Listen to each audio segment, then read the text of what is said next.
the first leader of Chabad. Then the second Rebbe was the Mittler Rebbe, his son, and the third was the Tzemach Tzedek, who was a grandson of the Alter Rebbe from a daughter. But he also married his first cousin, so he was also a son-in-law of the Mittler Rebbe. Now, the Maimorim that the Alter Rebbe had said were recorded. What's called Tanachos. So there were transcripts of the Maimorim. Each individual Maimer could have even multiple different transcripts. There are Maimorim, in other words, amongst the transcribers of the Alter Rebbe's Maimorim. So there was the Alter Rebbe's brother. His name was Rabbi Yehuda Leib, the Maril, as he's referred to. Also, the Mittler Rebbe, the Alter Rebbe's son, also transcribed the Maimorim, and also the Tzemach Tzedek, the grandson. He was old enough to have heard the Maimorim directly from the Alter Rebbe. And then there's also Maimorim that are from a Chassid, that are Pinchas Reizes. So these are mainly these are the different individuals that transcribed the Alter Rebbe's Maimor. But they were never published officially. The Tzemach Tzedek began the project of publishing the Maimorim of the Alter Rebbe. So there's a letter actually that's printed in the back of the Likutei Torah, which is a letter that the Frierdiker Rebbe wrote to a Chassid. His last name was Shmotkin. He's actually the ancestor of the Shmotkin family, if anyone is familiar with them. Shluchim in Milwaukee. So this particular Chassid had learned in Lubavitch. He moved to Warsaw, and at some point he he was a publisher, a printer. And although the Maimorim of the Alter Rebbe had already been published, but he, I guess, started a project of reprinting them. And he had asked the Frierdiker Rebbe why the Maimorim were divided into two separate books, Torah Or, which covers basically Bereshis and Shmais, and the next book, Likutei Torah, which covers Vayikra, Bamidbar, and Dvar. So that's not exact, because what's interestingly, last week, Parshas Vayakhel was the last series of Maimorim in the first book of Torah Or, but there's still one more parsha to Shmos, and that is Pekudei, which is this week. So Pekudei, so actually Likutei Torah, we generally think of Likutei Torah as beginning with the Maimorim of Chumash, Vayikra, etc. But the truth is that it actually begins already with Parshas Pekudei. Mm-hmm. And not only that, there are a few Maimorim even before Parshas Pekudei from Parshas B'Shalach, which are a few weeks before. So apparently those are Maimorim that had not, for some reason, they were not included in Torah. So this will all become understood based on what the Frierdiker Rebbe responded to this Rav Shmotkin. He explained that what had happened is that after they started the process of printing the Maimorim, so there was an issue with the government, and the government decided to take full control of all of the Jewish printing houses, and the particular printing house that was printing these Maimorim was closed down, and they only left a couple of printing houses open that they could, apparently it was so that they could control what is being published and what is being made public. So yeah, this was the situation with the Tsar and so on. Real censorship. There was actual censorship, yes.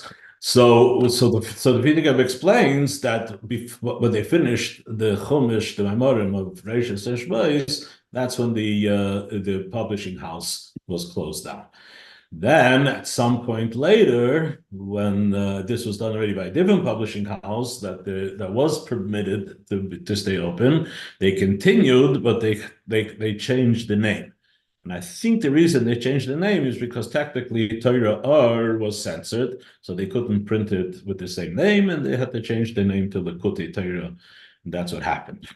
So that explains perhaps why Parshas Pekudei, so generally we think that Bereishis Shmos was printed in Torah R, but apparently what it looks like is that this censorship, the closing of the printing shop happened apparently before they even got to the very last parsha of Shmos, which is Pekudei, and that ended up being printed in Likutei Torah, and that might also explain why Likutei Torah begins with a few memorim from Parshas B'Shalach that apparently were meant to be printed but didn't quite make it in to the Torah R.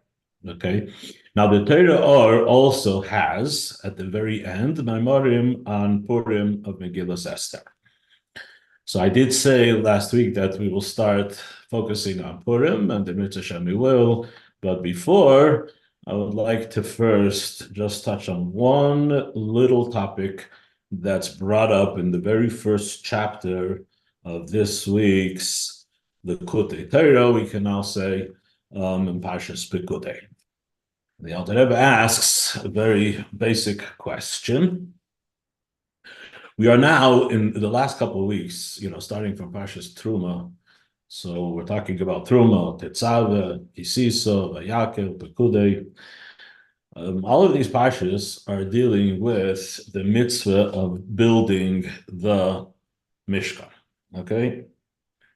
Now we mentioned many times, and we repeated it also last week, that at the very beginning of Parshas Truma, the pasuk says that will also be mikdash. You should make for me a sanctified place, right? V'shachanti b'seichem, and I will rest amongst them. Okay, so that's the way it begins. So last week the Alter Rebbe focused on the Chazal that says b'seichoi lo nemar b'seichem. It doesn't say that I will rest in it, in that house that will be built, but it says b'seichem amongst bnei Yisrael.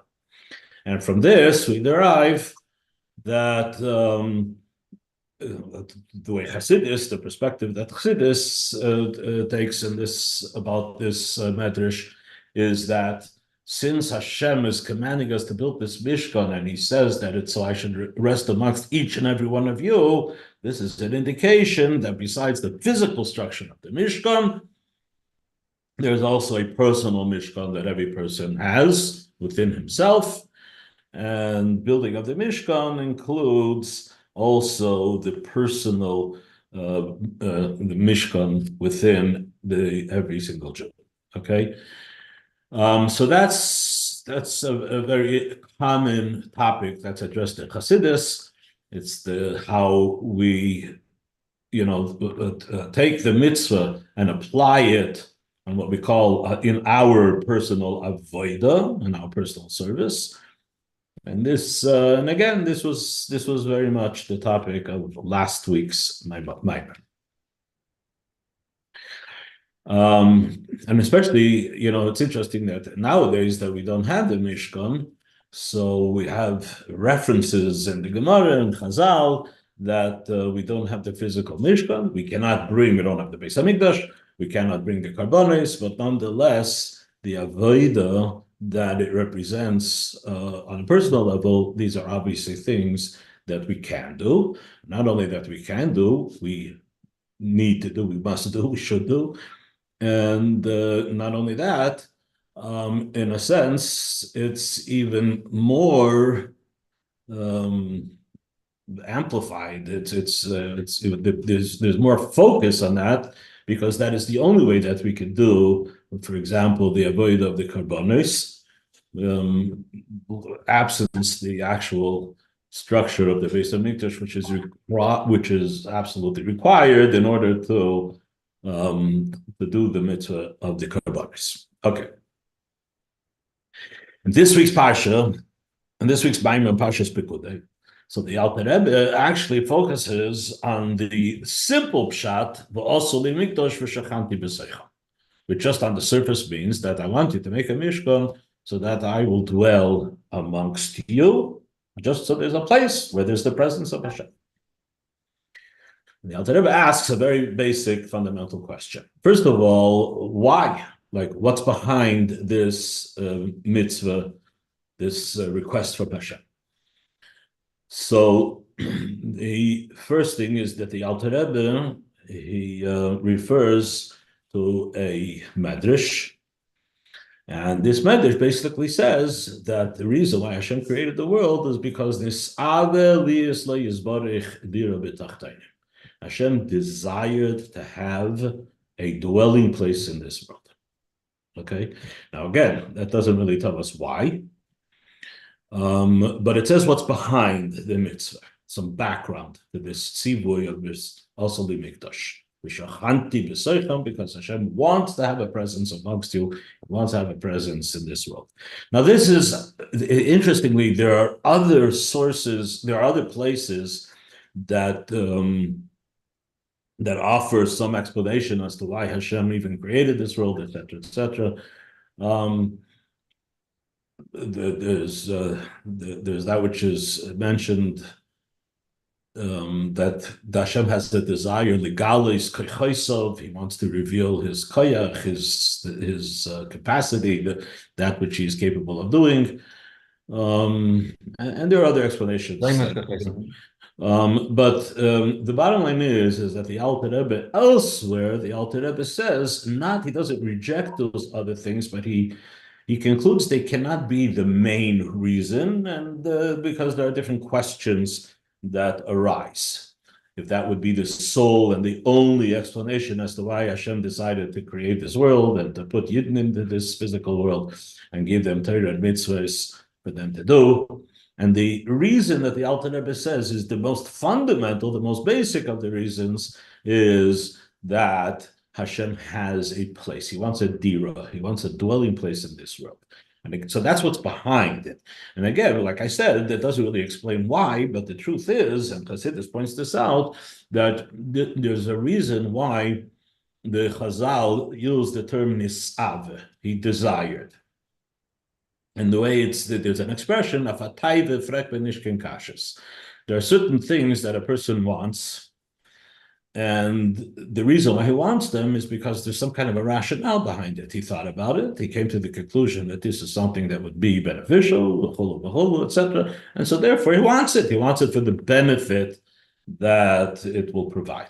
Okay, that's called the rotzin, which is the mata b'tamvedas. It's the rotzin that comes as a product of the person having analyzed and come to a conclusion that this is something that he wants to do. Okay, but then there's something of a rotzin, which is l'mayla mitam v'das. There's a desire that goes beyond the logic. It's something that it is generated by something even deeper than a person's understanding, a person's seichel. It's coming from a deeper place. And even the person himself does not quite know why he wants it, but he's absolutely 100% certain and convinced and committed that he really, really wants it. So that's a different kind of a rotzeh. So when the Chazal used the term nisave, atayve, and then there's this Yiddish expression, so to speak, atayve frek benishken kashes, he can't ask any questions, he can't challenge atayve, is because we're looking at the word taive as a reference to the kind of a desire, the want that comes from this deeper place, the rotzeh, which is l'maylo mitam v'das. It's beyond any rationale or any reasoning. Okay. So this is the Chazal, and like I said, this is the reason behind creation that the Alter Rebbe says is the most fundamental explanation as to why Hashem created the world, etc. Okay. Says the Alter Rebbe asks a question. Says, what does it mean Hashem wants to have a dwelling place in this world? What does that mean? So, I mean, why? Why is it? Why? It's already, what's it called? It's already established. And the Alter Rebbe quotes a pasuk as "Hashamayim v'sa'aretz ani molei," the heavens and the earth I fill. Hashem is everywhere. Less asar panoi minei. This, as the Zohar says, there's no place that is void of Hashem. Hashem is already there. So why that Hashem command Nisava leYisbarech lias leYidira b'tachteinu. Why did he tell us to make a mishkan? Because he has this desire to have a dwelling place in this world. He's already there.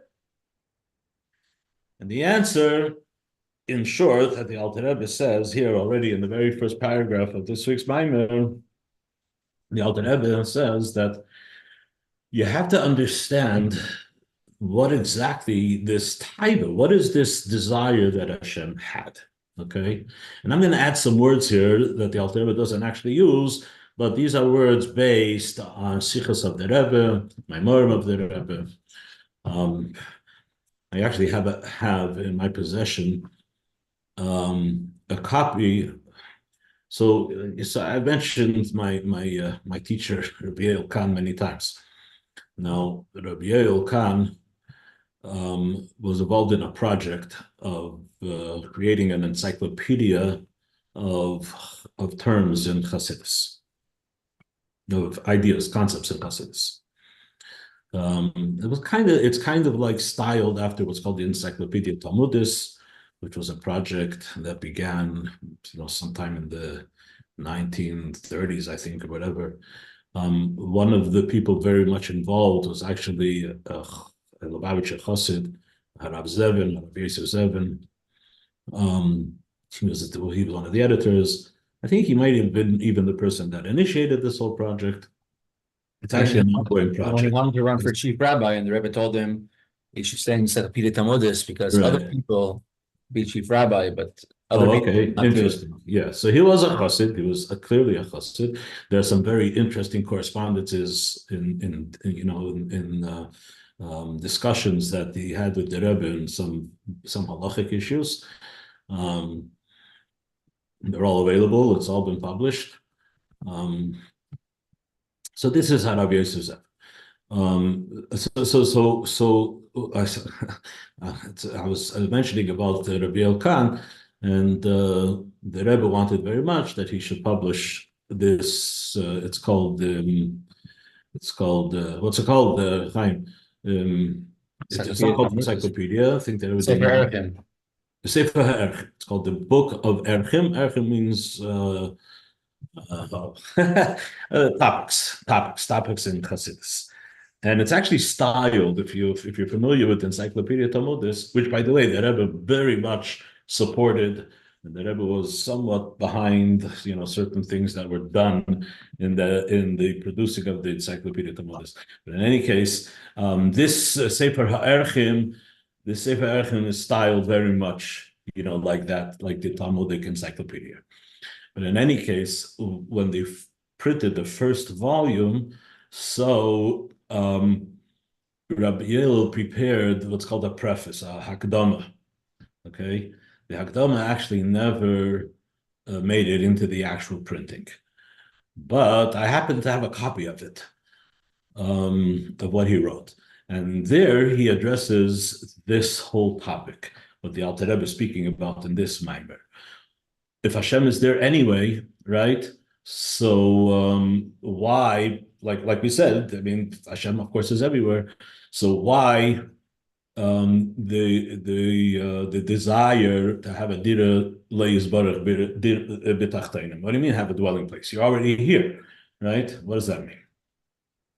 And in this essay that he intended to be used as the Hakdama, the preface to the book, it's based on a Sikha and a Maimer from the Rebbe, and the Rebbe takes apart the whole concept of this desire to have a dira b'tachtenim, which answers basically what the Alter Rebbe says here very much in short. Okay, so what the Alter Rebbe says is that part of this desire is not simply to be present, but that he should be begoli, who should be seen and recognized and known in this world.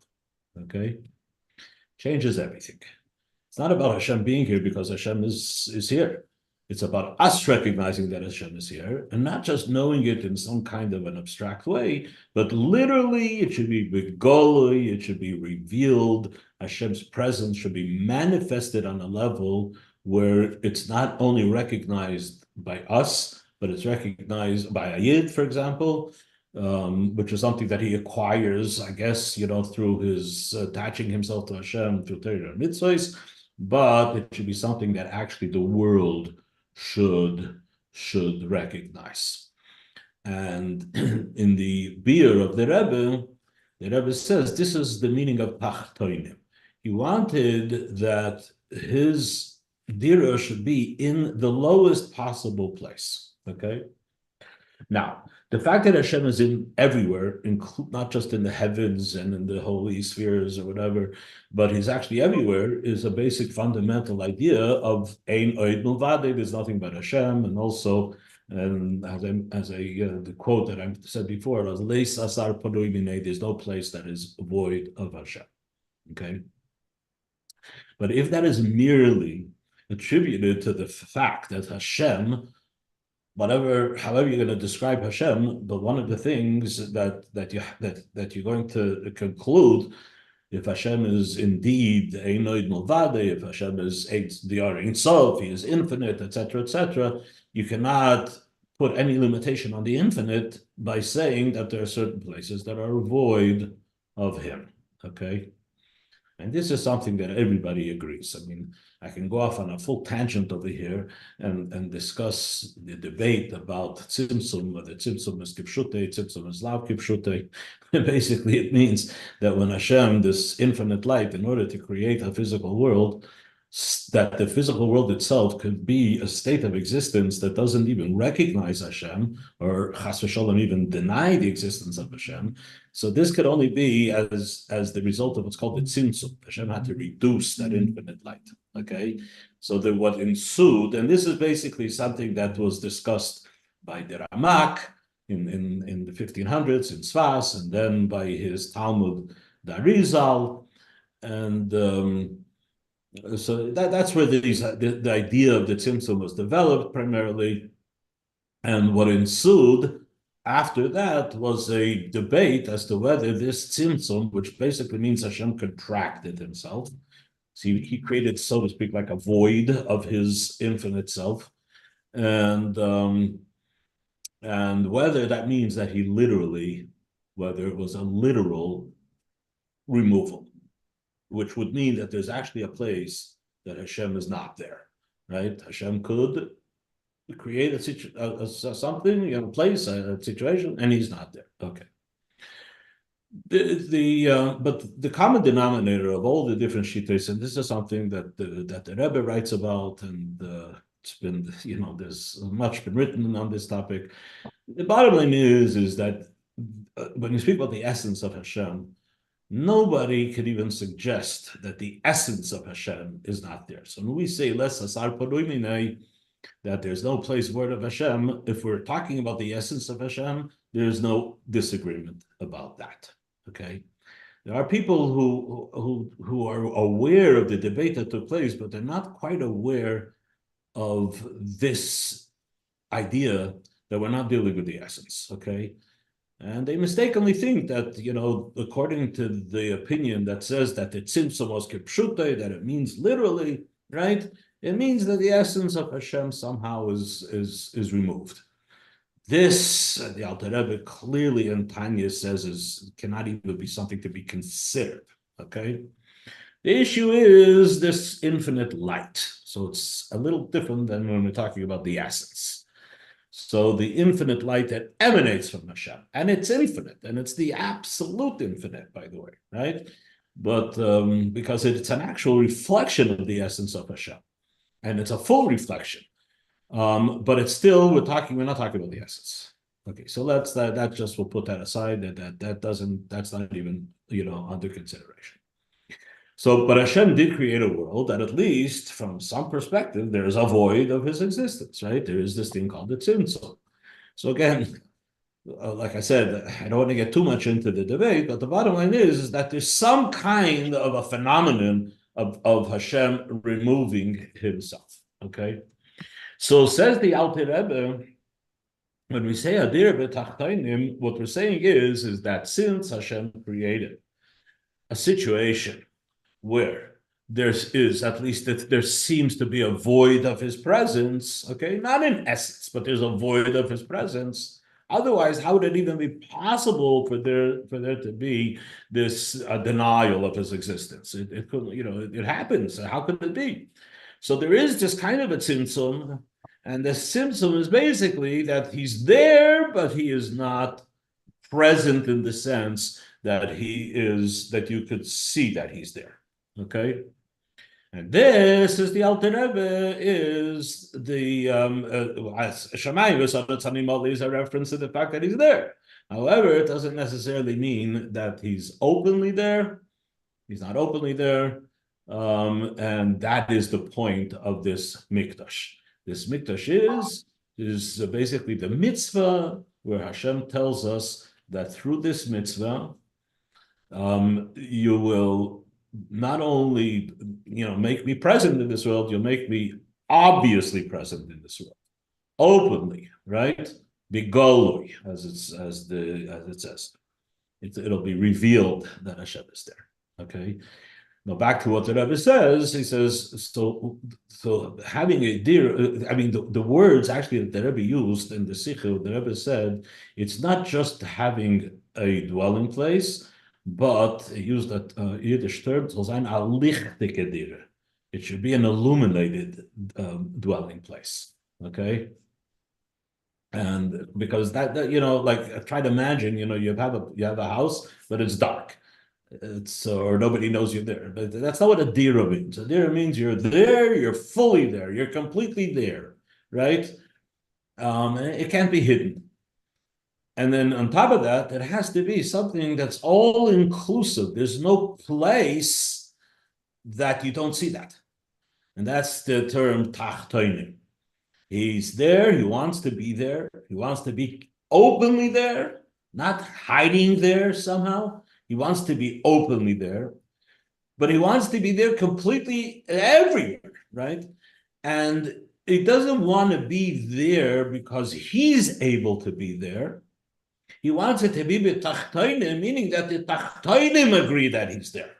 The tachtoinim means that the realities that we live in this world, even some of the very harsh realities, right?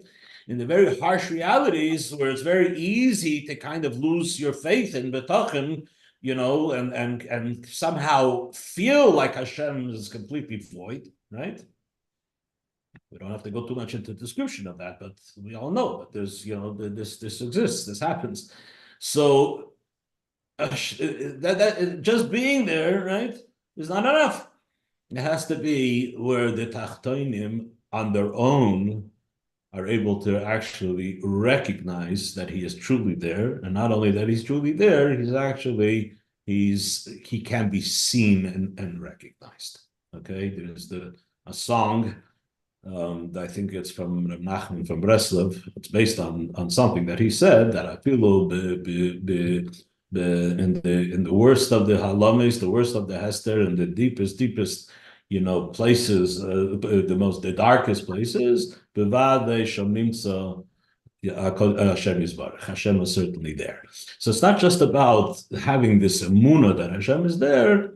Ultimately, it's about, like the Alter Rebbe says here, that it should be begolui. It should be something that's absolutely 100% obvious and clear and recognized by everyone everywhere. And the combination, of course, the process is the Avodah. And this Avodah is the kind of Avodah where we include also the realities of the world and the Kollel, the means that are provided by this world, and then we incorporate them into our Torah and into our mitzvahs. That is part of the process of coming to that ultimate fulfillment of Hashem's desire, which is that he is completely 100% openly revealed in a revealed fashion, present in absolutely everything that exists, regardless of how dark it may be. Okay, so that's a very fundamental idea. in Chassidus. And here we find that this is mentioned here in the Maimer of Parshas Pekudei. Okay. I want, and this will be a little bit of the beginning of our discussion when it comes to Purim. Okay. So there seems to be a nekuda that's, I noticed, a nekuda means an idea that I noticed seems to be a common thread in a number of the Maimorim that we talked about over the last few weeks. Okay, and that is that in spite of the fact that Hashem wants us as we are, who we are, meaning very limited mortal beings, right, to strive to connect to the infinite. Okay. And then last week, for example, we spoke about the idea, how's it even possible? If you're infinite, there's no bridge between the infinite, if you're finite, there's no bridge between the finite and the infinite. A finite state cannot ever progress to the infinite. It just can't. That's by definition. It's like the Alter Rebbe actually mentions this in Tanya. The Alter Rebbe says anything that's finite, and if you look at it mathematically, right? So if it has a number, that means it could be quantified, right? You could say there's so much. So no matter how big you go, the smallest number still has a relationship with the greatest number. Okay, so this is just a mathematical truth that the Alter Rebbe points to. And basically, the concept behind it is that there is no bridge between the finite and the infinite. So how does a Yid even begin the Avodah? So I want to mention. I read yesterday. I read an interesting article, and basically, it's interesting. I mentioned the Shpotkins. Right? So the article was, I got yesterday in the mail. I got one of their pamphlets that they send out, whatever, before Purim, before Pesach, and I read in there an article. I don't know if it was reprinted from somewhere, but possibly. But in any case, the article was about a gentleman from Israel who was a reporter for a newspaper. It says that he was a reporter for Yediot Achronot, which is one of the major newspapers in Eretz Yisrael. Now, this particular person, you could tell from the article that he leans to the right. I believe Yediot Achronot is also the paper that's considered to be the one that's more conservative, as opposed to one of the other major newspapers, which is called the Ma'ariv, which is supposedly leans more to the left. Okay. So he's a reporter for Yediot Achronot. He had actually met the Rebbe in 1959. Okay. So I don't remember exactly what the context was, but he had met the Rebbe. In 1967, so we're talking about like 8 years later, he happened to be in America for a certain period of time. I'm not sure exactly what he was doing, but he was continuing also contributing articles and reporting for the Yediot Achronot. Being that he was living in New York, so he decided, it's been a long time. It wasn't the last time he met the Rebbe was in 1959, so he wanted to meet the Rebbe again. So he went through the normal procedure. He called the office. He spoke to the secretaries. Now, this was in the month of Tishrei. Tishrei is the month of, Rosh Hashanah, Yom Kippur, right? Very busy month. So he asked if it's possible to get an audience, and they said it's definitely not happening in the next month or two because it's impossible. But what they told him was on Erev Rosh Hashanah. On Erev Rosh Hashanah, by the Rebbe, these were one of the days where the Davar Shachris at 8 o'clock in the morning, and the Rebbe would also daven together with the minyan. Up until Tafshin Mem Ches, until the passing of the Rebbetzin Chayibushka, the Rebbe did not daven Shachris together with the minyan. He would come out on Mondays and Thursdays for Kriyas HaTorah, but the Rebbe would daven in the privacy of his study. This was the Rebbe's Seder up until 1988. 1988, yeah, okay. After that, the Rebbe davened, well, first of all, for that first whole year, the Rebbe davened for the Amud, because, that was the year of the Evelus, for Rebbe Zkainim, but even after the year, the Rebbe continued to daven together publicly, Shachris with the minyan. But until that point, that wasn't the case, except for certain days during the year, and one of those days was Erev Rosh Hashanah. So Erev Rosh Hashanah, I remember many times, participated, 8 o'clock in the morning, the Rebbe davens. Okay. After davening, the Rebbe goes back up to his room. And then the Rebbe comes to the door of his room. In the meantime, a whole line of Hasidim had already begun, right? And people would pass by the Rebbe and hand the Rebbe what's called a pidyon nefesh, a pan, in which you ask the Rebbe, to daven on your behalf, appropriate, especially Erev Rosh Hashanah, beginning of the new year. And everybody walked by, and the Rebbe would wish everyone very quickly, and the Rebbe would take the pidyon, and the Rebbe would gather them in his hand, would take it with his right hand, put it, transfer it to his left hand, and then after a period of time when it filled up on the left side, the Rebbe walked into his room, laid them down on the table, came back to the door, and the Chassidim kept, would file by. So it was pretty quick, but there were a lot of people, so it could take hours. I mean, literally, there's a line that went outside, and down the block, and people were constantly, be coming. So, like I said, it took a long time. So if the davening was 8, and davening was over at 9, and let's say the Rebbe came out, let's say at 9:30 or whatever, right? And people would start going by. The Rebbe would also go to the Ohel on Erev Rosh Hashanah.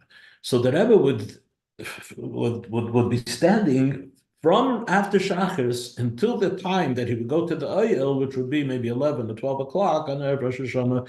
The Rebbe would be standing, accepting these pidyonos, and then going into his room and putting it down.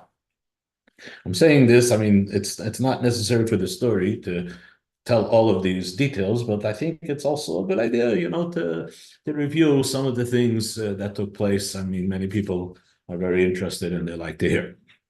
So that's why I'm elaborating so much. It has nothing to do necessarily with the story of this reporter.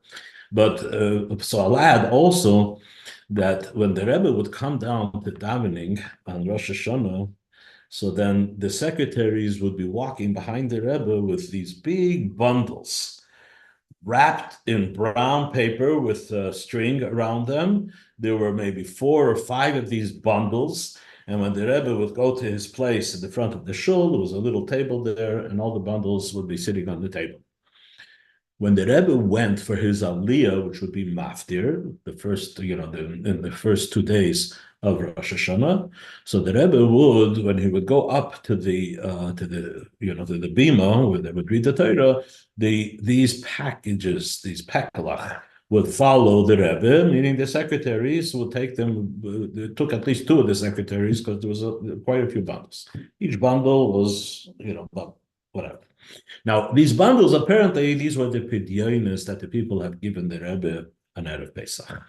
When the Rebbe went up for his aliyah, so the Rebbe stayed there after the Haftarah, he read the Haftarah, because the Rebbe was also the Baal Tokeya. The Rebbe was the one who would blow the shofar. Now, before the Rebbe would blow the shofar, so there was a very, very moving moment, and where the Rebbe would turn around and ask for these pidyonos, the pekalach, to be placed on the bima in front of him. And then between the pekalach and the Rebbe would have wrapped in like a kerchief a number of different kirchhoffs who would have wrapped the different shayfres. The Rebbe would come, I think, with 3 shayfres. And that's when we'll begin the process of kiyas shayfer, the blowing of the shayfer. Okay. Before when it's if you're familiar with what happens, is that there's a kapitel in Tilim Lam Natseach that said 7 times. When the Rebbe would start, and the Rebbe would then take his talus, he would lean over the bima and cover his head and all of these pekalach under his talus. It was a very, very moving moment. But whatever. I felt it would be appropriate to just elaborate on that a little bit. But back to this reporter. So they told him, you know what? Here you have an opportunity. You can go by the Rebbe and bring a pidyon, write your requests, and you'll hand it to the Rebbe. And now, like I said, it would go very fast. Now he wasn't familiar, and he thought, okay, fine, we'll have a chance. We'll see the Rebbe, and he'll talk to the Rebbe. If he wants to talk, we'll discuss whatever he had in mind that he wanted to discuss with the Rebbe, which is what had happened apparently 8 years earlier in 1959. Anyway, so he gets in the line, right? And it became pretty apparent that he's not going to really be able to talk to the Rebbe very much, right? He's going to hand the letter, and the Rebbe is going to say, the people standing with him in line explained to him the procedure, and okay, fine. He gets in line, and the line would move fairly quickly, and he finds himself standing right opposite the Rebbe. He hands the Rebbe the pidyon, and he couldn't even say anything, he couldn't speak out of his mouth. So he's about to. So he's like kind of being moved, away. And in the meantime, another 2 or 3 people already passed the Rebbe. But the Rebbe, when he handed, the Rebbe said something to him, and it took him a while for it to register. What did the Rebbe tell him? The Rebbe told him, "Nit azay schreibt men afayidin." That's it. 1 sentence. This is not the way that you write about another Jew. Okay. Like I said, it was totally unexpected, and it took him a little while to just even register what the Rebbe had just said to him, right? This is not the way that you write about another Yid. But then when he realized, at that point already, there was no way that he could have responded to the Rebbe. There was no way. So, I'm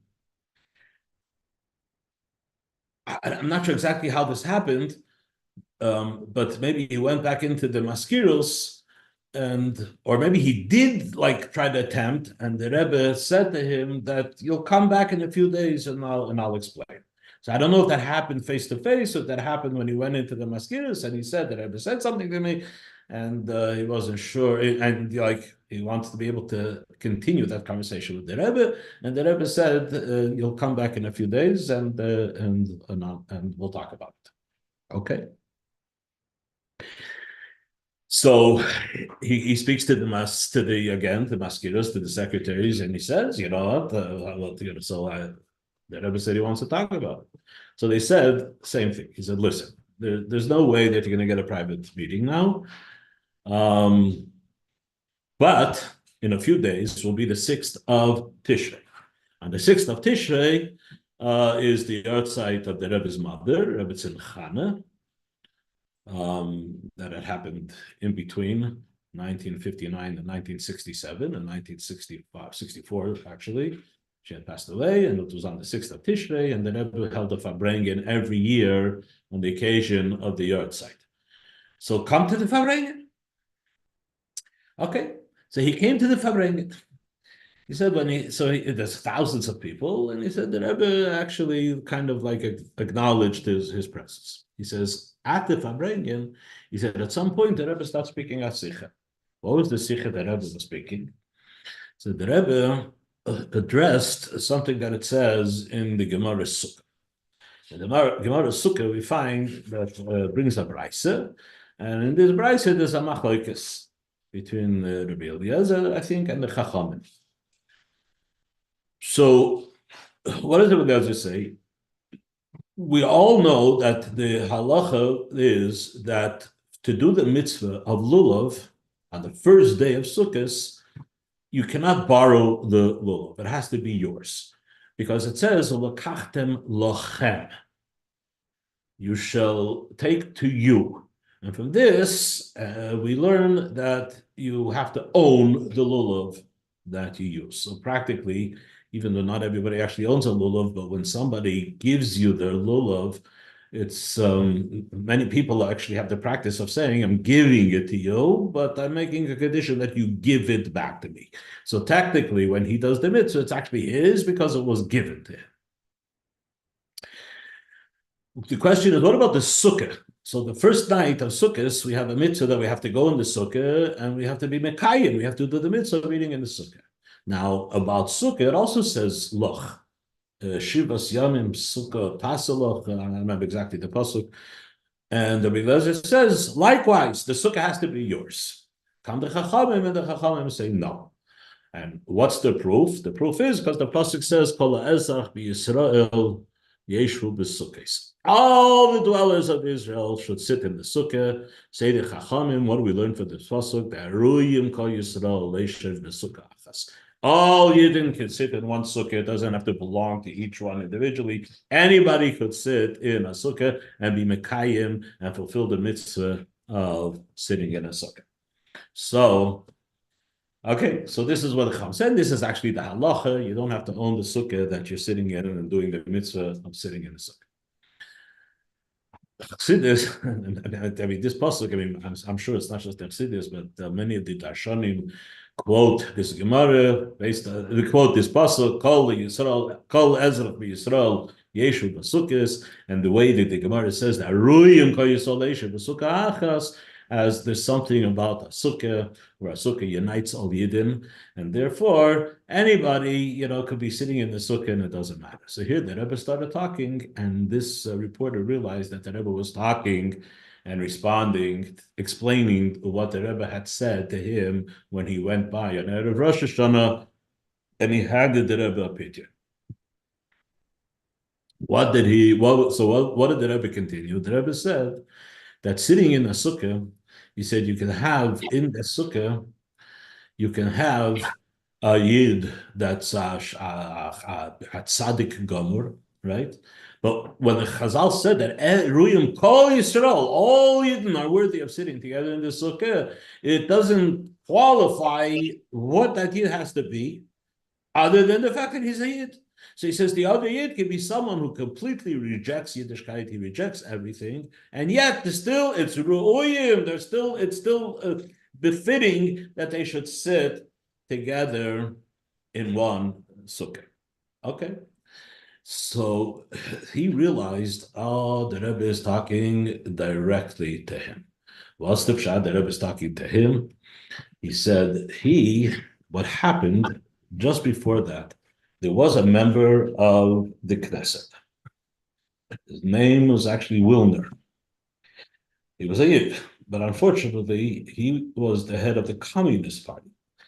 Now, apparently, he had some support he had in Israel at the time. There were people who were communists, and he actually was in the Knesset, meaning that he had the Communist Party, and he received enough votes in order to represent, in the Knesset. So here you have what happened is that after the 6-Day War, he had said some really, really terrible things. And by the way, it's something that history seems to be repeating itself right now. And he was saying how the Arabs, whatever, he was literally, in full support. He was about as left could be, right? And supporting the Arabs, and we have the right to be here, whatever that means. I don't know. Okay, I'm not going to get it. What happened is that somebody got so mad at this Wilner that they caught him in the foyer of his house, of his home. He was coming home, and he stabbed him. So what happened was, immediately, they rushed him to the hospital, and, it wasn't a serious wound, and he survived. So this reporter had written in the paper he had written that it's too bad that the knife wasn't sharper and it wasn't longer. Okay, that's what he wrote. And like I said, this some of the things that this Wilner had written and the positions that he had taken were, it was enough to prompt somebody to want to know what's it called, to stab him with a knife. Anyway, now he understood that this is what the Rebbe was talking. This is what the Rebbe meant, right? So first of all, he was just like amazed, flabbergasted. Here he is. There are thousands of people walking by the Rebbe. He had met the Rebbe once when he was there previously in 1959. So that was 8 years prior. He had met the Rebbe. And the Rebbe, as he's walking by, and like I said, it's going very quick, the Rebbe immediately recognized him. Not only the Rebbe recognized him, the Rebbe, like in an instant, the Rebbe made a comment. What was the comment? Nicht azeh schreibt ben afayid. It's not the way you write about another yid, right? And here at the Fabrengen, the Rebbe said, I'll explain it to you in a few days, or come back in a few days, I'll explain it. I'll explain to you what I mean. And here at the Fabrengen, the Rebbe was explaining to this reporter from the Yediot Achronot exactly what it was, what he meant. He might be, on the surface, he might be terrible. But the bottom line is that he's a Yid. And being that he's a Yid, that's not something that's what's it called. That's not debatable. That's not changeable. That's not, it is, and it is what it is. Okay? I think that there was like the Rebbe also said, that in essence, they're a Yid. And even though on the surface they could, be engaged in some like really questionable, disgusting things, right? It doesn't change the fact that he's a Yid. And the Rebbe said, and this is one of the things that we could learn from the mitzvah of lulav, is that what do you do when you take the lulav? Lachem. So you take and you shake it, right? He says sometimes he said all it requires is to take the Yid and give him a shake. And when you give him a shake, then all of that stuff just kind of like falls off like dry leaves, right? And you're left with his true existence, his true essence. And again, it doesn't matter how low that particular person had unfortunately gone. So this is a reference to what's called the essence of a Yid. I started to connect this with a theme about the last couple of Maimorim that we learned, but we'll leave that maybe for next time. But the bottom line is that it's all about a reference to the essence, the Pinta Yid, the Nekuda Ha'atzmis of a Yid. And Mirz Hashem, this is really what Purim is all about. It could be said that Purim is the celebration of this element, this quality that absolutely every Yid possesses. With Hashem, next week we will elaborate on that. Okay, so I think time has run out. It is 11:30, and with Hashem, next week we will get into the Maimorim where the Alter Rebbe makes this point about the celebration of the essence, the not just the essence, but the bond that a Yid has in essence